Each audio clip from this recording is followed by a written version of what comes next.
Alright, what is going on, guys? It is XLT here, bringing you a brand new video on my channel, and today we're going to be doing a trade update video. I know that some of you guys may be familiar with these type of videos because I did them all throughout the NFL offseason when the Browns were making all those moves, getting Tyrod Taylor and Jarvis Landry, and when the Chiefs, traded for Kendall Fuller and gave up Alex Smith, and then a couple weeks later traded Marcus Peters. This is going to be the same type of video as that because some big news just dropped in the NFL today. Khalil Mack from the Oakland Raiders has been traded to the Chicago Bears for 2 first-round picks. Now, it's not 100% confirmed, but guys like Ian Rappaport and Adam Schefter, who are NFL insiders and who have great connections with front offices and agents and stuff like that, they've reported that the Bears are going to give up 2 first-round picks. I'm pretty sure it's going to be in this next upcoming draft and then the draft after that. So they're giving up a lot of their future to get Khalil Mack. But essentially what they're saying with this move is Khalil Mack is going to make us so much better on the defensive side of the ball and just as a team in general that we're not afraid to give up some picks because they're not going to be, a top 5 or a top 10 or a top 15 pick. Like, this is a playoff move.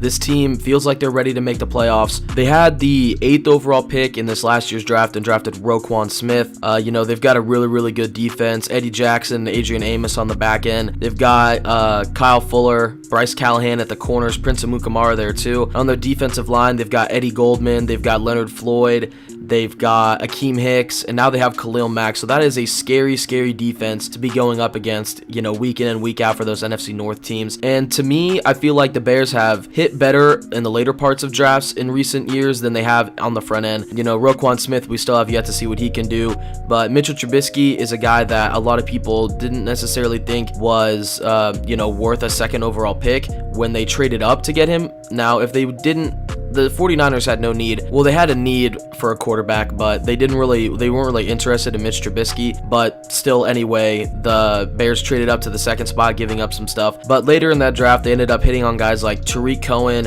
Cody Whitehair. Cody Whitehair might have been the year before, I'm not too sure. But Cody Whitehair was a guy who has been a very solid offensive lineman for them, and he was drafted in the later to middle rounds of the draft. Jordan Howard, he was either like he was out of UAB. He might either be a late round pick or he was an undrafted free agent. Tariq Cohen, I think, was an undrafted free agent. You got a guy like Javon Wims, who was a late round pick, who's been showing flashes in this preseason. They've built a lot of their team success, and a lot of their key pieces have been late round picks. Adrian Amos, I know, wasn't a first round pick. He wasn't a guy that was at the top of a lot of people's draft boards. Eddie Jackson, who's really shown up, definitely wasn't an early round pick. I think he was like a 3rd or 4th round guy. So they've really hit on the later round picks. They've capitalized in the middle to late rounds of drafts, and that's how they built their success. And so I feel like they have confident ability in their scouting and in their drafting to where they're comfortable giving up 2 firsts. Now, that's a lot to give up. You got to remember, like, first round picks, they've got a lot of potential. They could either be like most Hall of Famers are first round pick guys. It just depends on what they think they need, because they've got their quarterback in place, so they're not really looking to draft a quarterback in the next year, so they're okay with giving up a first round pick because they know they don't need a quarterback. The next class is going to be really defensive line heavy, but they've got a super good defensive line already, obviously trading for Khalil Mack. They're pretty much said they're young at a lot of positions. I think the one area that they might need to upgrade just a little bit, probably the defensive, like the cornerback area. They could add a 3rd cornerback. Yeah, they could end up getting, another middle linebacker, but I feel like they're a pretty good overall team. They're a very young team, a very promising team, and Khalil Mack is going to come in and he's going to make an immediate impact for this team. It's a team that in the history of their franchise, they've had some of the best defenses in the NFL. You go way back to when they had Dick Butkus, and then they had the Monsters of the Midway. I'm pretty sure that's what they always called just their defense. They've had guys like Brian Urlacher. They've had guys like Richard Dent, William Perry, Mike Singletary, like I said, Dick Butkus. And now they've got, guys like Khalil Mack, Leonard Floyd, Roquan Smith, Adrian Amos. Like, they've got a lot of good guys, a lot of young pieces.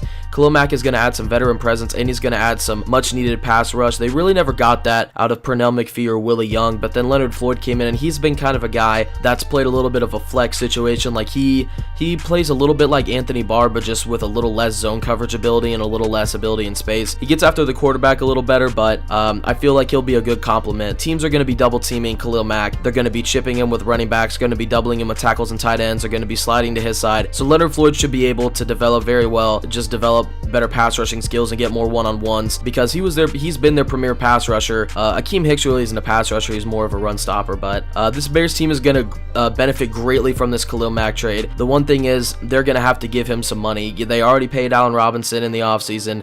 They've got a lot of guys who are still on their rookie contracts. I'm pretty sure like a majority of their roster is still on a rookie contract, so it's going to be easy for them to give up some money for Khalil Mack. Whenever Khalil Mack needs to get paid, they need to keep him on this team, but they're just going to have to give up some money. They're going to have to fork that over, something that the Raiders didn't really do, and I don't think it was much of a money issue or a future like game plan issue for John Gruden or anything like that, because when John Gruden got hired and Jack Del Rio was fired, and then I think a few weeks or maybe a month later they hired John Gruden, and Khalil Mack never really talked to John Gruden during the offseason. I think they only spoke a couple of times. The same thing happened with Marquette King. Marquette King never really talked to John Gruden. John Gruden never really said much to him. Neither of them tried to reach out and connect with each other, talk to each other, anything like that. And then Marquette King ended up being released. And it's not the same issue really, but there was not a very good communication or relationship there early on with John Gruden. And the same thing kind of happened with Khalil Mack, the whole relationship thing. And then on top of that, he wanted to get paid, and then John Gruden at the end of the day was like, don't really like him, so guess what, we're not going to pay him. And so Khalil Mack's like, all right. And then the Bears just, and this is literally, this whole development has happened within this last week. There have been a ton of teams like the Giants, the Jets. There was a couple other teams who were in the market with some good young pieces and early round draft picks that the Raiders were interested in, but it eventually came down to the Bears giving up a lot of their future, 2 first-round picks to get Khalil Mack. But